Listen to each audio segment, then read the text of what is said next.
If you were stuck in horrifying financial ruin, what would you do? The only way to escape crippling debt is to risk your life playing twisted games with brutal punishments. I'm here to break down the mistakes made, what you should do, and how to beat the debt games in Tomodachi Game. This honest kid is about to find out that hard work doesn't pay off. Yuichi here works tirelessly for a delivery company and other part-time jobs to pay for his school trip, and he finally makes enough cash to go on his dream trip. However, he's going to soon realize that it was all for nothing. The next day, the principal announces that 2 million yen that they all collected for their school trip has been stolen. Black-haired girl Shiho begs for forgiveness for losing the money, telling the class that someone had taken it from her locker. That night, Yuichi receives a letter from Shiho telling him to meet her outside of school as soon as possible. That's when he arrives at the entrance, seeing all of his friends waiting for him to fess up and tell them why he sent them all the same creepy letter asking them to meet up with him. The group realizes that someone else, not Yuichi, sent them all the same letter. Suddenly, the group is attacked and they black out. They wake up in a clear white room, only to be greeted by this creepy-looking mascot, Manabu. He tells the group that they've been entered into a series of games, each game giving them 2 million yen if they win. However, there's a catch. One of them has 20 million yen in debt that must be paid off. This glasses guy Tenji approaches the mascot and accuses him of illegally kidnapping them, but Manabu has a trick up his sleeve. He tells them that someone already paid for the entry fee of 2 million yen, the exact same amount that was stolen for the school trip. However, he gives them the option to quit if they want to, but whoever leaves has to pay the debt off by themselves.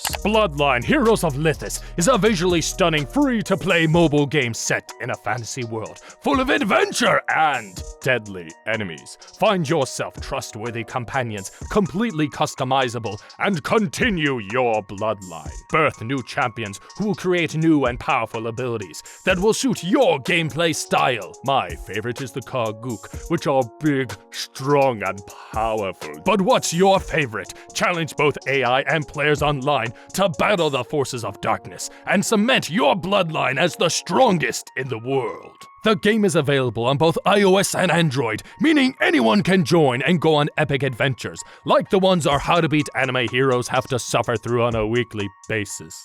Use my link and get a half-dragonborn, half-demigod hybrid heir for free. And trust me when I tell you, my good weebs, these are very rare and 100% Dangerous.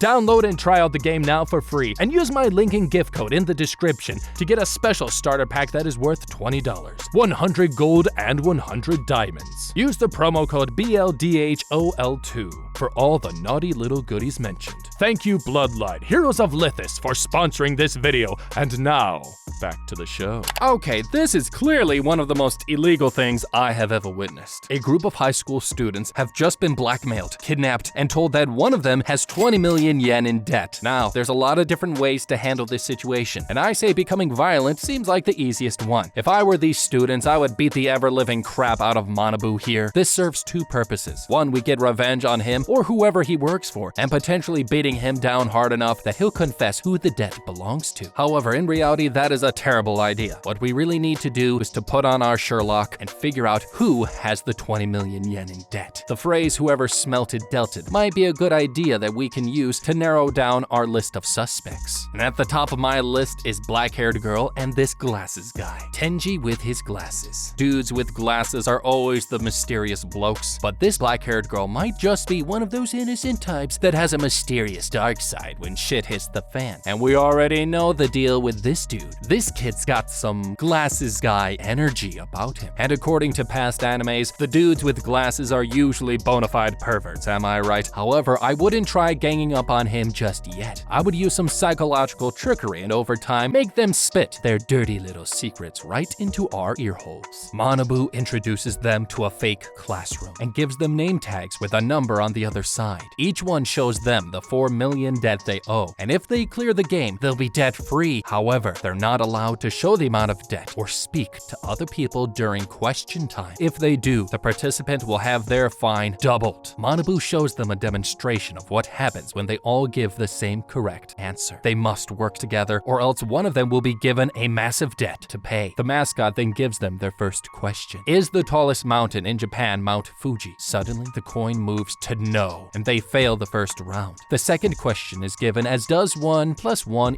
= 2, and the coin moves to the wrong side and they fail once again. The third question is read out by Tenji, who asks, is the country called Japan in English? The students fail a third time to answer correctly, and Yuichi here begins to grow paranoid that someone is sabotaging the game on purpose. With only 2 questions remaining, they continue to get the questions wrong, and then the final part of Game 1 begins. The shy girl Yutori is given the final question. She asks the group, will we always be friends? But before everybody can put their finger down on the coin and answer, Yuichi speaks out and asks a rather naughty question, and is penalized by having his debt increased 2-fold. He tells the group that the answer is simple, just say yes. The students make up their mind and answer the final question by moving the coin on to the correct answer. The group has successfully cleared the game and wins 2 million yen. But Yuichi here is trapped and in even more debt than before. After the game, Yuichi and the black-haired girl Shio have a conversation about who the traitor is. He accuses her of stealing the money, but she denies having any involvement with what happened and with this game. Okay, that was extremely close. Things could have gone wrong so quick, and somebody in this group has betrayed us. It could be one of them or all of them. The questions weren't given to test our knowledge. They were given to us to test our friendship. Getting into this situation was bad enough, but purposely trying to sabotage the group's success, well, that means somebody here is pretty dang evil. While we might not be able to catch the traitor this time around, we should be on the lookout for telltale signs of a liar in the next game. Now, things such as eye twitches and looking away when speaking shouldn't be used as 100% concrete proof that someone is lying. These aren't the facts, and there's going to be a strong punishment for whoever the traitor is. So we better get it right the first time. The only way to properly determine if something is a lie is through inconsistency. The 2 most suspicious people are Shiho and Shibe. Both of them announced that the class's money was missing. However, that isn't a surefire way to narrow down our list of suspects. It is a start though. If I was Yuichi, I'd be recalling every single interaction I've ever had with my classmates from the very start of our friendship to before the game started. We should be looking out for any moments where our friends might have backstabbed us or done something suspicious. It might sound like a stretch right now, but with this we should be able to clue in to a potential suspect as long as we're sure of whatever past memory we can conjure up. The students are sent to a roof for the next game. Professor Manabu now introduces Game 2 by the name of Mouth Suguroku. Each participant must go into a booth and write a badmouth confession about another participant. Once the messages have been sent, viewers watching from the sky will rate which confession is the worst in order from first to last. The ranked confessions will determine how many spaces they move down the ladder from 1 space to 5. The first to reach the end will suffer a massive loss, but in doing so will give everyone 400,000 yen in reward. Anyone left on the board will be given an extra 1 million yen in debt, but then they have the option to be able to go home for a bit and skip the 3rd game. If no one puts down a confession and leaves the card blank, everyone will move down 1 space together, and if they keep repeating the process of skipping the questions, they will all be able to clear the game in one piece, with a combined 2 million yen in reward. But if they make that choice, then they have to play the 3rd game. Okay, now that we've experienced the glories of the first game, we need to prepare for any kind of weird crap that could happen next. If we really think about it and break down the game, 1, there seems to be an element of trust that is recurring throughout. Now, there's always the possibility that whoever stole the money is in cahoots with this money-sucking game. I'd be weighing my options out and assessing what's easier: win the game and move on to a 3rd game, or take an increased amount of debt and be free. If I was Yuichi, the more tempting option would be to just take on more debt and lose the game on purpose. There's no reason to stick around, and no one can stop us from leaving this place once and for all. Heck, winning this game and moving on to the next looks like it involves jumping off of a building. I don't know about you, but that does not look like a good time to me. Other than attacking Manabu, however, there's only one other option that doesn't involve playing the game. We could just take a look around and see if there's any way that we can get back down this building. Assuming this building is in fact actually a building, and not just some set that someone cooked up for a sick, twisted game. If the building is real, there's many ways to safely descend down a building, and it requires more brains than brawn. The chain-linked fence is a perfect starting point to begin the descent. If this is a real building, they will only have to climb down a small bit to get down to the next window, and from then we could try to force our way in and make our way down to the ground floor and get away from this game for good. The first confessions are given out, and the group manages to work together as a team, moving only one space. Suddenly, a message appears above them, stating that they've been penalized 100,000 yen. They're shocked, and Manabu reveals that a different penalty is attached with each space. And that's when someone puts down a confession in the next round. Let the mind games begin. Shiho moves down 5 spaces while the others stay put. In the next round, 3 confessions are given out, with the black-haired girl taking the lead once again. The next round is set, and a confession is given out. Shy girl Yutori is mortified and is given 100% of the viewer's vote. Manabu reminds the group that whoever reaches the goal first will take on everyone else's debt. The game continues, and the next confession is read, and turns out glasses guy Tenji is lying about his age. He admits that the confession is a little harsh but true, and reveals that only Shiho should know about it, since they were childhood friends. The results are decided with Shiho in first, Tenji in second. As of round 6, Shiho here is in first place with 18 spaces ahead, trashing the competition. That's when Shiho steps on a special space and is given a dangerous ability. She can pick anyone in the group to have all of their secrets exposed. Depending on how bad the secret is, the percentage of votes will determine how many steps they take. She decides to choose Shibei, and the mascot reveals that his lawyer father has been doing some nasty things after hours, and has been spending a lot of money to cover it all up. The votes are then decided, and Shibei moves into second place with 17 spaces. However, Yuichi here has something up his sleeve. He puts down a confession into the booth that states Shibei has killed someone. They take a special vote, and 99% of the viewers believe that Shibei is a killer. Now Shibei is at first place with 22 spaces. Yuichi comforts him and assures that his buddy isn't a murderer. He tells the group to stop fighting amongst each other because there's only one bad egg in this nest, and he knows exactly who it is. However, he's not ready to reveal who it is just yet. Yuichi tells them that the game is extremely suspicious and unfair. No matter what they do, they'll be penalized and placed into even further debt. He reminds the group that round 6 was the first time they were given a debt reduction, and realizes that there are both negative and positive spaces. The negative spaces were loaded at the front to make the group lose trust in each other, while the positive spaces slowly increase in the second half to reveal that teamwork is essential. Okay, now we know that we've been tricked yet again. However, this is on us. The game is literally called The Friends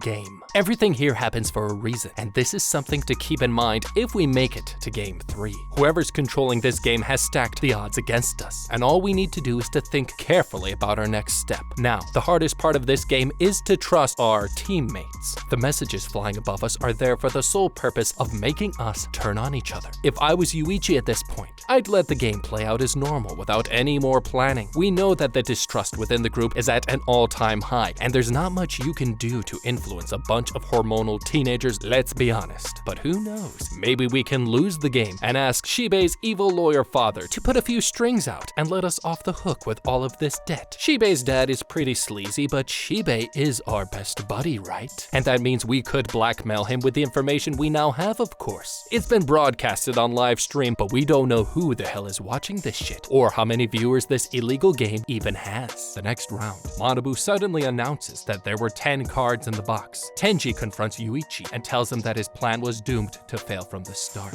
Suddenly, he reveals another way to figure out who the traitor is once and for all, since Shiho is going to reach the end regardless. He tells everyone to write down the same confession. I'm the one who applied to the Tomodachi Game. If they all write the same thing, the traitor will be the only one who is not going to be penalized. But everyone but the traitor will be moved one space above Shiho, allowing everyone but the traitor to reach the goal. The group agrees on this idea, and they all hand in their confession papers. When the papers are read out though, only one reads the phrase Yuichi mentioned. Tenji, shocked, he breaks down on the spot, and Yuichi demands that this creepy glasses guy finally reveal if he was the one who applied for this evil debt game. The broken man finally admits that he did it, and the traitor has been uncovered. But suddenly, out of the blue, Manabu interrupts to tell them all that Chiho is still going to be the only one moving on to Game 3. But Yuichi whispers to the mascot that he lied in round 7 and broke the rules. Suddenly, Manabu announces that the game is over and Yuichi is penalized by taking Chiho's place. And he's about to leave. But Tenji gets up and reveals that he also told a lie, and he joins Yuichi in the 3rd game. The two wake up in a cave and are told to stay in there for 3 days. Yuichi finds a single bottle of water that is supposed to last them the entire time. Tenji reveals something shocking. This is his 2nd time in the Tomodachi game. This kid is 20 million yen in debt and Chiho is the reason for all of it. Okay, what did I say about creepy glasses guy energy? But false crazy revelations aside, this situation is really bad. And we could die before this 3rd game even begins. The average person can only survive without water for a few days at most. It wouldn't be so bad if it was just food, as we can survive for way longer without food, but water is something we must have regularly, and we've been without water for at least a day with the kidnapping and 2 previous games. This situation is life and death. However, it's really not that bad if we do a few simple key things. What I would do if I was them would be to take off all of my clothes. Hear me out now, I know it might be a bit awkward for the first few hours, but any extra layers of clothing will make us sweat more and cause us to lose precious resources within our body. This also goes hand in hand with doing absolutely no physical activity. There's not much we can do inside a cave, so making sure we don't move around too much or accidentally argue amongst ourselves is the most important thing to our survival. Once that's settled, we can focus on conserving the resources we do have in order to stay alive and sorta healthy. We've been given a single bottle of water between the 2 of us, which is not ideal for staying hydrated. The human body needs at least 1.5 liters of water to stay properly hydrated. Assuming this bottle is 1.5 liters from the way it looks, we have about 750 milliliters for each of us. It's not going to be pretty, but we can survive if we conserve our water and limit our physical activity. After 3 brutal days, the boys leave the cave to find themselves in front of now Sergeant Manabu. The mascot introduces them to their enemy team and the final game,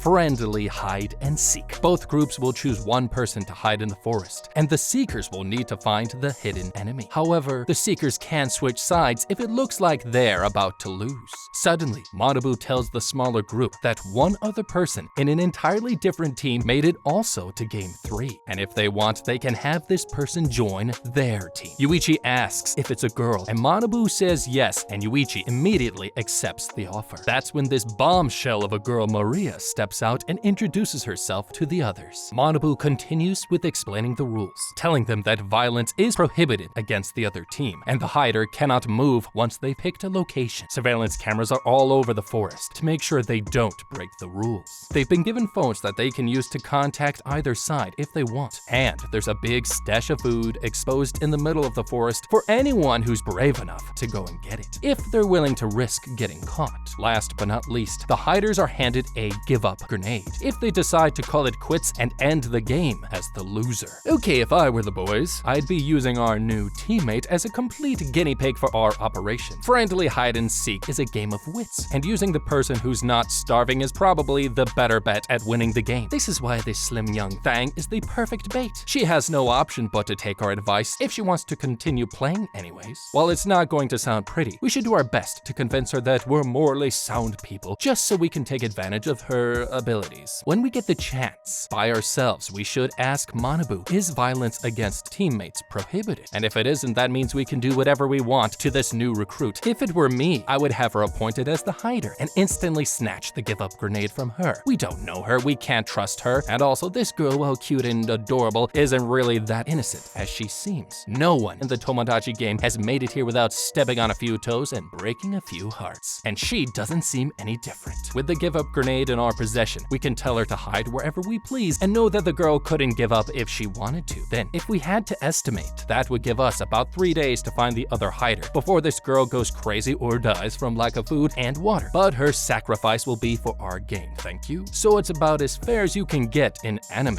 anyways. Yuichi decides that Tenji is going to hide in a small cave under the cliffside, making sure that the new girl doesn't know his location. 3 days pass, and Yuichi still hasn't returned to give him food and water. That night, Yuichi tells the opposing team that he wants to switch sides. The enemy team decides to let him in and call their captain to ask for permission to let him really join them. He tells them to not let Yuichi join their side. Instead, he asks the girl to change teams. But Yuichi decides to forget about changing teams, knowing that he has a plan up his sleeve. The morning after, half of the enemy team left to give their captain food. Yuichi has a heart-to-heart conversation with this spiky-haired blondie here, trying to make him suspicious of his buddies. This brown-haired kid interrupts to switch places, and Blondie walks over to Maria's bedside to find out that she's disappeared. Walking deeper into the forest, he finds the girl cleaning herself up in her underwear, and he freaks out and runs back to tell his buddy what just happened. But that's when Yuichi steals the food rations and runs off. The enemy team chases after them, and he decides to do something crazy. Yuichi pushes the new girl off of the cliffside, and she starts to fall to her death. But Blondie jumps in the nick of time to save her from dying. Yuichi then arrives at the cave and rushes in to save Tenji from near death. He explains that he was analyzing the team for the last few days and pushed Maria off the cliff like a madman to use her as a distraction. The Seekers meet back up at the food ration location, where tensions are high as hell. Yuichi eggs the enemy team on, causing the blonde guy to become violent. But that's when he realizes that he can use blonde guy's crush on Maria as a path to victory. Suddenly, the blonde guy requests to move to Yuichi's team and is instantly approved. That night, the new team member is tied up, and Maria here pretends to fear for his safety. She tries to find out more about the enemy captain, but he reveals that his old captain didn't even tell them where he was hiding. Shocked, Yuichi questions how he never found out the captain's location. But then Bullcut here calls him and reveals to Yuichi that he was the captain all along, and tells him that the blonde kid is a liability and resorts to violence easily. Okay, this might not have been the best idea. The blonde kid is a hot-headed individual, and that means we can easily lose this game by way of disqualification. However, we can use this to our advantage and figure out a way to win through the same method. Using mental mind games has been the key to our success throughout all 3 games, and this one isn't any different. If I was Yuichi, I would tie the kid up as soon as possible, and luckily the kid is firmly tied to this tree. I would start by gathering all the personal information I can about his ex-teammates and use that as a weapon. With this knowledge, I could leak out juicy details to the enemy team and try to rile them up enough so that him and his now opposing team get into a fight, because remember, violence against the opposing team is strictly prohibited and would instantly disqualify them if they're stupid enough to get violent. The next day, the enemy team shows up and tells them to stay put. Maria tells them that she's going for a toilet break and runs into Bullcut Kid. He confronts her about being planted by the game masters and demands that she betray Yuichi by giving her an offer that she cannot refuse. Moments later, she calls her teammate to ask about Tenji's hiding spot. Suddenly, Yuichi spots her, revealing all their information to the enemy team. The Bullcut Kid calls Tenji and tells him that Yuichi is willing to let his teammate die if it gives him the win. Tenji screams out that he's lying, and the new captain reveals that he's right above him. Manabu orders everyone to meet up so he can announce the winner. The winner of the 3rd and final game is Yuichi's group. Everyone is shocked, and the fake captain admits that he pressed the give up button before the game ended. Yuichi came up with a genius plan. He called the fake captain and threatened to break his buddy's fingers if he didn't give up. With that, the group wins 2 million yen, and the 3rd game is over. However, they're going to realize that the Tomodachi game isn't over just yet. The boys decide to head straight to school and find Shiho. Entering the classroom, they see their old teammate Yutori, who tells them that the others have disappeared. She tells them that the confessions from the 2nd game were broadcasted to the entire world, and Shibei's father is in big trouble. That night, the boys discuss what to do about the current situation. A mystery number calls Tenji and asks if his genius buddy is with him. The caller displays a photo of Yutori tied up and tells them to meet him in an abandoned warehouse, or she'll be seriously hurt. Okay, no. I say skip that. The best way of going about this situation would be to leave her butt with the sharks. Everyone in our group seems to be a damn evil piece of crap, and this game is causing us more trouble than we could have ever imagined. If I were the boys, I'd call it a day. We've just been through 3 grueling games together and had the hardest route through the game compared to others. It's not our job to be the local police, and we should probably just go back to school and hit the books like a normal Japanese teenager. That being said though, nearly 100 children have been kidnapped from 2021 to 2022 in the country of Japan. These crimes have been increasing at a constant rate, and the police should be aware that a high school student has gone completely missing. We should agree to come to wherever this mysterious person wants to take us. Once he gives us the location, we'll then call the police and tell them where they're at. It's a win-win situation. We don't have to get our hands dirty and potentially risk our lives for the with a slim chance of success, and the police won't be knocking on our doors if we end up getting Yatori here killed. Yuichi arrives at the destined location, only to be confronted by a group of thugs. This white-haired man, Kuroki, introduces himself as the MC of the next game, the Weak Will game. Yuichi here isn't allowed to talk or move, and will be forced to go through 3 rounds of pain. If he can pass them all, he'll let him and Yatori go free. However, Yatori here can volunteer to take some of the damage as well, if she's feeling oh so noble. Kuroki introduces this massive beefcake bodybuilder friend and gives the option for Yuichi to take 3 hits or for Yatori to take 1. She doesn't say anything in time, and the punishment automatically goes to Yuichi. The MC introduces the next round, called Fingernail Removal, and gives them 2 options once again. Yatori can have 1 fingernail removed, or Yuichi can have 3 ripped off. And Yuichi steps up to the challenge and is given the brutal punishment. The 3rd and final round is the most sadistic one yet. Yatori has the option of exotically stripping down and being ogled at by all the guys. Or Yuichi can have his hand gouged out instead. He decides to take the punishment and has his hand brutally disfigured by the MC. Yatori begs for forgiveness and apologizes for not taking any of the pain and patches up his hand. He forgives the girl and turns over to the MC, offering to play one final game, rock, paper, scissors. If Kuroki wins, Yuichi will hand over 10 million yen in cash, but if he loses, Yuichi gets to cut off a certain number of fingers depending on which hand he threw. He convinces Kuroki's lackey to agree with his offer by handing out 1 million to each person if their leader wins. Not only that, with his wrapped up hand, Yuichi can only throw rock